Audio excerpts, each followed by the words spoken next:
नमस्कार दोस्तों, 22 अप्रैल 2025 भारतीय कैलेंडर में एक काले दिवस के रूप में दर्ज हो गया। पहलगाम में कायर आतंकियों ने बेगुनाह मासूम पर्यटकों को निशाना बनाया, जिसमें नए ढंग से कत्लेआम को अंजाम दिया। लोगों को धर्म पूछ कर मारा, हिंदुओं को शिकार बनाया, कलमा पढ़ने को बोला, जिसने नहीं पढ़ा मार दिया। हद तो तब हो गई जब उन्होंने पैंट उतरवा कर चेक किया कि धर्म क्या है। इस कत्लेआम में 28 निर्दोषों की जान गई। इस हमले से पूरा देश खौल उठा। हर देशवासी इस आघात से दुखी हो गया। पक्ष विपक्ष सहित पूरा देश एक सुर में जवाब देने की बात करने लगा। देश एकजुट हो गया। गृह मंत्री अमित शाह ने तत्काल प्रभाव से कश्मीर के उस इलाके में पहुंचकर पीड़ितों का हालचाल लिया। बाद में गृह मंत्री अमित शाह रेड कारपेट पे चलते हुए श्रद्धांजलि देते नजर आए। क्या ये प्रोटोकॉल इस समय जरूरी था? क्या ये संवेदना है पीड़ितों के प्रति? प्रधानमंत्री नरेंद्र मोदी जी विदेश दौरे पर थे, बीच से ही छोड़कर वापस आ गए। भारतीय मीडिया ने माहौल बना दिया। टीवी पर डिबेट शुरू हो गई। आतंकियों ने धर्म पूछ कर मारा। इस बात पर तमाम लोगों ने सोशल मीडिया पर जो समझ में आया लिखा। धर्म पूछा है, जाति नहीं। हिंदुओं को टारगेट किया गया। आतंकियों ने धर्म के आधार पर हत्या की। देश में माहौल गर्मा गया।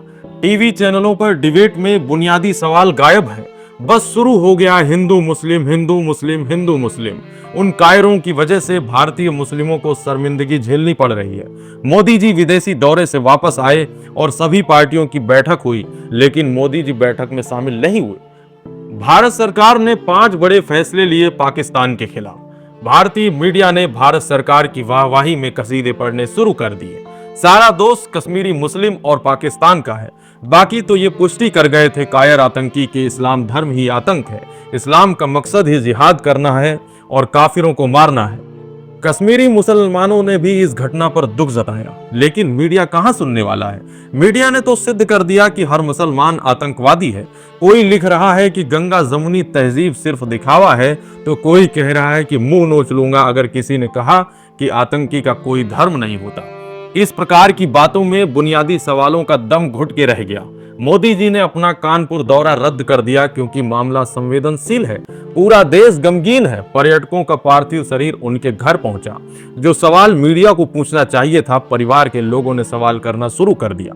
24 अप्रैल की शाम हरियाणा के मुख्यमंत्री लेफ्टिनेंट विनय नरवाल के घर पहुंचे। लेफ्टिनेंट विनय नरवाल की बहन सृष्टि ने सवाल किया कि 1.5 घंटे तक कोई मदद क्यों नहीं मिली? कोई पूछने भी नहीं आया, न कोई सुरक्षा, न कोई सुविधा। आतंकियों की गोली लगने के बाद मेरा भाई घायल पड़ा तड़पता रहा। अगर सुरक्षा होती तो मेरा भाई बच जाता। सृष्टि ने रोते हुए मुख्यमंत्री से कहा, जिन्होंने मेरे भाई को मारा है वो डेड चाहिए। मुख्यमंत्री ने जवाब दिया, वो मरेगा जिसने मारा है। कोई नहीं आया वहाँ पे 1.5 घंटा। वो जिंदा था तब तक कोई नहीं आया वहाँ पे। अगर कोई आर्मी होती तो फिर वो बच सकता था। कोई नहीं आया वहाँ पे, कोई नहीं आया।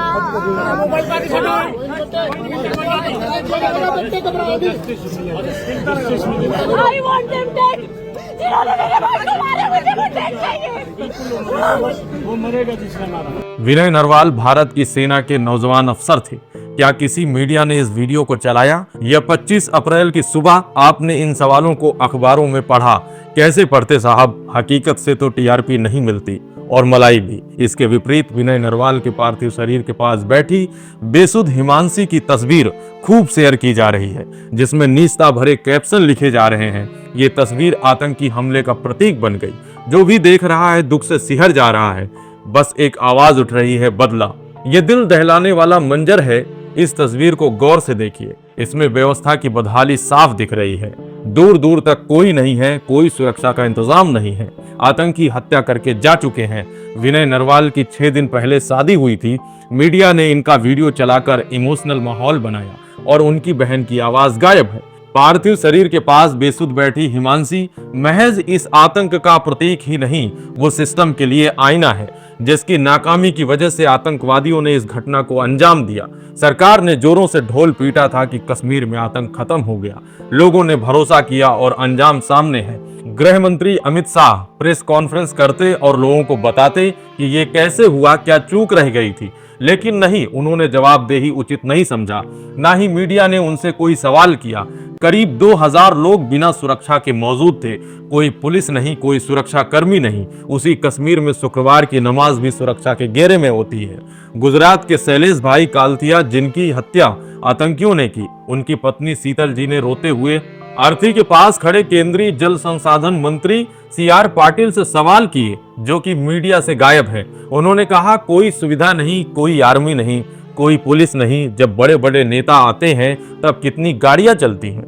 મને પાછો આપો, મારે બીજું કઈ ન જોઈએ। આજ પછી કોઈ દિવસ કોઈ વોટ જ નહીં કરતા। જો આપણી ગવર્નમેન્ટને પોતાની જ સુવિધા રાખવી છે, તમારા પાછળ કેટલા VIP હોય છે, કેટલી ગાડીઓ હોય છે, તમારો જીવ છે। આ ટેક્સ પે કરે છે એનો જીવ નથી। આ છોકરાઓનું શું, આનું ભવિષ્ય શું? આને ડોક્ટર બનાવી છે, આને એન્જિનિયર બનાવો છો, હું કઈ રીતે બનાવીશ? નહીં, મને ન્યાય જોઈએ। મારા છોકરાનું ફ્યુચર ખરાબ ન થવું જોઈએ। આટલા વર્ષની સર્વિસમાં એને ટેક્સ તમે કટ કરીને તમે સેલરી આપો છો ને, અને ઉપર જતા અમે કાંઈ પણ વસ્તુ ખરીદીએ છે, ક્યાંય જઈએ છે, ફરીથી ટોલ ટેક્સ, બધા ટેક્સ તમે અમારી પાસેથી લ્યો છો। તો મારા ઘરવાળાને જ્યારે જરૂર હતી ત્યારે કોઈ ફેસિલિટી નથી મળી। મને એનો ન્યાય જોઈએ। તમે લોકો અહીંયા જ રહ્યો, તમે કયો મને કે તમે શું કરશો એના માટે। આ એક નહીં, આના જેવા જેટલા ભાઈઓ બધા નિર્દોષ હતા, બધાને આવડા છોકરા હતા। अब आप विचार करिए, दिमाग पर जोर डालकर देखिए, क्या ये वीडियो आपने किसी न्यूज चैनल पर देखा? आप ही बताइए, क्या सरकार को शीतल जी के सवालों का जवाब नहीं देना चाहिए? चाटुकार मीडिया ने माहौल बनाकर रखा है, हिंदुओं का नरसंहार किया इस्लामिक आतंकियों ने। ऐसा प्रतीत हो रहा है सारे मुस्लिम वैसे ही हैं। ये सारी बातें पीड़ितों ने बताई है। ये सच है कि धर्म पूछ कर मारा, चेक करके मारा। वो कायर इस्लामिक आतंकी थे, लेकिन इन निर्दोष लोगों की सुरक्षा के लिए कोई व्यवस्था क्यों नहीं थी? इसके लिए कौन जिम्मेदार है? चाटुकार मीडिया में दम है कि ये सवाल करे सरकार से। सोचिए, आज अगर मनमोहन सिंह जी होते तो इस्तीफे की मांग हो रही होती, मीडिया माइक लेकर घेर लेती। लेकिन ऐसा क्या है कि सिस्टम की खामी को छुपा रहे हैं ये तथाकथित पत्तलकार। दोस्तों, विचार करिए, उन आतंकियों के धर्म पूछकर मारने वाली बात से क्या ये स्पष्ट हो गया कि हर मुस्लिम आतंकी है, जैसा कि गोदी मीडिया चिल्ला रही है? आपको मालूम हो कि प्रधानमंत्री मोदी विदेश से लौटे दुखी होकर उन्होंने कानपुर का दौरा रद्द किया। इधर मृतकों की चिताएं जल रही थी, उधर मोदी जी बिहार मधुबनी में नीतीश कुमार के साथ सभा में बैठे बराबर हंसते मुस्कुराते हुए बातें करते नजर आ रहे हैं। पटना में हरी झंडी दिखा रहे हैं। साहब तो उद्घाटन वीर हैं। ये समझ नहीं आया कि साहब बहादुर अपना सऊदी अरब का दौरा बीच में क्यों छोड़कर आए थे, कश्मीर जाने के लिए या बिहार जाने के लिए? एक दिन पहले नीतीश कुमार सहित तमाम नेताओं ने एयर शो का आनंद लिया। क्या आपको लगता नहीं कि देश को, दुनिया को एक संदेश देना चाहिए था कि हम कितने संवेदनशील हैं? नहीं, IPL मैच चल रहे हैं, चुनावी जनसभाएं चल रही हैं। मोदी जी ने कानपुर का दौरा रद्द किया, विदेश से अविलंब वापस आए, लेकिन बिहार में चुनावों का दौर शुरू हो रहा है तो मोदी जी कहां पीछे रह जाएंगे, क्योंकि वो 18-18 घंटों तक काम करते हैं। ये हमला सिर्फ निहत्थे पर्यटकों पर नहीं हुआ है, देश के दुश्मनों ने भारत की आत्मा पर हमला करने का दुस्साहस किया है। ये है असलियत सिस्टम और सरकार की। मीडिया और बीजेपी के प्रवक्ताओं की चले तो अखिलेश यादव और राहुल गांधी से इस्तीफा छीन ले। अब बस शुरू हो गया भावनाओं में लेकर वोट की फसल काटना। इन असंवेदनशील लोगों ने पहले भी ऐसा किया था, आज भी करेंगे। आम जनता को ये पता है कि इस्लामिक आतंकवादियों ने धर्म पूछ कर मारा, लेकिन इस सवाल से अनजान है कि पहलगाम में सुरक्षा क्यों नहीं थी। 2000 पर्यटकों की सुरक्षा की जिम्मेदारी किसकी थी? कश्मीर केंद्र शासित प्रदेश है, सुरक्षा की जिम्मेदारी गृह मंत्रालय की होती है, जवाबदेही भी गृह मंत्रालय की है। लेकिन सवाल यह है कि सांड के गले में घंटी कौन बांधेगा? मीडिया के माइक के सामने बैठा एक बच्चा जिसने पिता को खोया है, उसने जो बताया वो कितना भयावह है, आप भी देखिए। कश्मीर तो बहुत अच्छा है। हम पहलगाम गए थे, उधर घोड़े से जाना होता था ऊपर, तो ऊपर गए तो 10-15 मिनट में वो आतंकवादी आ गए, तो हम भागे और छुपे। आतंकवादी ने ढूंढ लिया। हमें तो टोटल 2 ही दिखे थे। एक ने बोला कि मुसलमान अलग हो जाओ और हिंदू अलग हो जाओ, जेंट्स को बस, और हिंदू वाले जेंट्स को गोली मार दी गन से। और बाद में जब वो अचानक से गायब हो गए, चले गए, तब सब बोले जो बच्चे हैं वो भागो नीचे, तो हम नीचे भाग गए। मम्मी को रख के भागा था, कैसे दीदी के साथ भागा, कैसे क्या? मम्मी दीदी ने तो मेरे को घोड़े पर बिठा दिया था। मम्मी दीदी उतर के आई, मैं घोड़े से आया था। किस तरह का वहाँ पे मंजर था, क्या देखा आपने, कैसे लोग भाग रहे थे, चीख रहे थे, आपने क्या सोचा उस वक्त अपने दिमाग में, कैसे बच पाएंगे? मुझे लगा तो गए थे, मेरे को लगा गए, अब तो गए, पर उन लोगों ने बचा लिया। मेरी मम्मी तो जा नहीं रही थी मेरे पापा को छोड़ के, पर हम दोनों के लिए तो जाना पड़ा था। क्या आतंकवादी क्या बोल रहे थे उस बार, कुछ बोल रहे थे वो लोग? हाँ, कलाम कलाम बोल रहे थे आतंकवादी।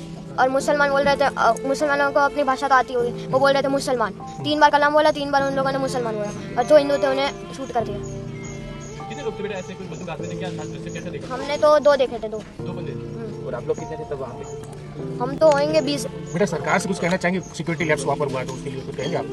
सरकार तो गई हुई है, मतलब इतना बड़ा आतंकवादी का हमला हुआ, उन्हें कुछ पता ही नहीं है। इधर पूरी नीचे पूरे आर्मी का बेस है, उन्हें पता ही नहीं है कुछ भी है। मतलब चाहता हूँ कि पहलगाम के ऊपर आर्मी रखो, 2-3 रखो कर रखो। अब कभी आप घूमने जाने का मन करेगा वहाँ जो हुआ आपके साथ? नहीं, बिल्कुल नहीं। इस बच्चे ने सरकार और सिस्टम को लेकर जो बातें कह दी वो बड़े बड़े पत्रकार नहीं बोल पाएंगे। विपक्ष शोकग्रस्त है, सरकार के साथ है, लेकिन सरकार को तो वोटों की फसल काटनी है। राहुल गांधी कश्मीर पहुंचे, घायलों से मिल रहे हैं, इस संकट की घड़ी में एकजुट होने की बात कर रहे हैं। विपक्ष की प्रतिक्रिया अभी भी राजनीतिक नहीं है, संवेदना और दर्द के साथ लोगों के साथ मिल रहे हैं। इधर अचानक भारत के एक मिनिस्टर प्रकट हुए, उन्होंने सुरक्षा में चूक की बात कबूली। सब कुछ अच्छा चलते हुए भी ये घटना एक चूक हुई है और इससे सब दुखी है और ऐसा घटना आगे नहीं होना चाहिए। पत्तलकार अब भी कोई सवाल नहीं कर रहे हैं। क्या चुनावी जनसभा में प्रधानमंत्री मोदी जी उसी सुर में बोलेंगे कि हमसे सुरक्षा में चूक हुई है? भाइयों बहनों, 2014 से पहले सरकार से तीखे सवाल करने वाले मोदी जी क्या इस चूक पर चुप्पी तोड़ेंगे या पुलवामा की तरह फर्स्ट टाइम वोटर को लुभाएंगे? मृतकों के परिवार ने ये उम्मीद नहीं की होगी कि इस तरह उनकी भावनाओं के साथ खेला जाएगा। अमूमन हिंदी में बोलने वाले मोदी जी बिहार से दुनिया को बताने के लिए अंग्रेजी में भाषण दे रहे हैं और देश के दुश्मनों पर खूब गरजे, लेकिन खामियों को दरकिनार करते हुए कश्मीर में विकास के कसीदे पढ़ते नजर आए। लद्दाख और सियाचिन में जहां सामान्य सुविधाएं तक पहुंचानी मुश्किल होती है, वहां अब 4G और 5G मोबाइल कनेक्शन पहुंच गया है। ये दिखाता है कि आज देश की प्राथमिकता क्या है। कश्मीर में गोदी मीडिया के खिलाफ लोगों ने आक्रोश जताया क्योंकि सरकार सहित चाटुकार मीडिया इस आपदा को अवसर की तरह देख रहा है। नए नवेले बीजेपी के नेता शुभेंदु अधिकारी पीड़ित परिवार से मिलने पहुंचे और कुछ इस तरह से चिल्लाने लगे।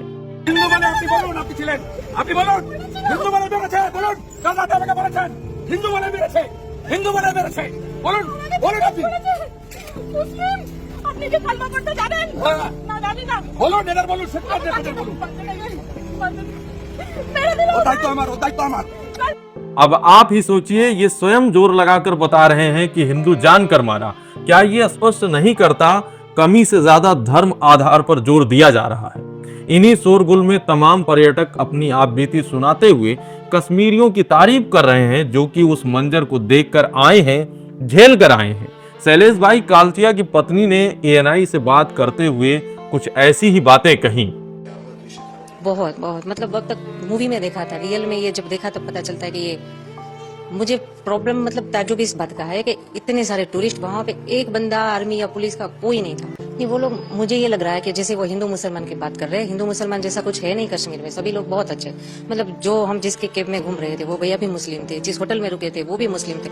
वहाँ पे ऐसा कोई माहौल नहीं है। ये जो पाकिस्तानी है ना, वो ये बोल बोल के शायद वो झगड़ा करवाना चाहते हैं और अपना फायदा निकालना चाहते हैं। पाकिस्तान ये था तो आतंकवादी ही जैसा। देखो, वो तो गवर्नमेंट को हमसे ज्यादा पता है, पर मेरा तो इतना मानना है कि ये जो टूरिस्ट प्लेस पर आज हुआ, जहाँ हम गए, वहाँ पे अच्छे से सिक्योरिटी बिठा दीजिए या तो वो प्लेस बंद कर दीजिए ताकि कोई जाए ना, किसी की जान हानि ना हो। जितना गवर्नमेंट से कंट्रोल हो वो एरिया ओपन रखो, जो कंट्रोल नहीं हो रहा है और जो डेंजर जोन है वहाँ पे किसी को जाने ही मत दो ना। फिर ये कोई छोटा मोटा हादसा है नहीं। अगर ये डेंजर जोन था तो किसी को ऊपर जाने ही क्यों दे रहे थे वो लोग? विदाउट परमिशन तो कोई ऊपर जा नहीं सकता था। आर्मी कैंप के सामने से ही सब जाते थे, तो उनको पता ही है ना इतने टूरिस्ट ऊपर है। तो ऊपर कोई सिक्योरिटी नहीं, कोई पुलिस नहीं, कोई हॉस्पिटल कुछ नहीं, कोई मदद नहीं। पहाड़ी इलाका, पौनी से ऊपर जाना पड़ता है, मतलब रास्ता भी इतना खराब, अब चल के भी ना जा सको, कार बार नहीं जा सकती। इससे स्पष्ट हो रहा है कि चाटुकार मीडिया का एजेंडा सिर्फ झूठा ही नहीं, नफरत फैलाने वाला है। मीडिया वही कर रही है जो पाकिस्तानी आतंकी चाहते थे। इन सभी मुद्दों पर बोलते हुए रक्षा मंत्री राजनाथ सिंह जी के पुत्र ने कांग्रेस को जिम्मेदार बताया। एक राष्ट्रवादी पत्रकार ने तो तब हद कर दिया, उसको कश्मीर के बारे में कुछ पता ही नहीं। एक minute, radio, don't talk to me now, one second. क्या बोल रहे हो? कैसे हुआ ये? कैसे सिक्योरिटी किनके हाथ में है? गवर्नर के हाथ में पूरा सिक्योरिटी आती है, होम मिनिस्टर के हाथ में आती है, कैसे होगा? जम्मू एंड कश्मीर पुलिस किसके अंदर आती है? जम्मू एंड कश्मीर पुलिस किसके अंदर आती है? जम्मू एंड कश्मीर पुलिस किसके अंदर आती है? होम मिनिस्टर के अंदर आती है, लेफ्टिनेंट गवर्नर के अंदर आती है, आपको पता नहीं है? होम मिनिस्टर के अंदर आती है, लेफ्टिनेंट गवर्नर के अंदर आती है, आपको पता नहीं है? तो आप सरकार क्यों चाहिए आपको उमर अब्दुल्ला की?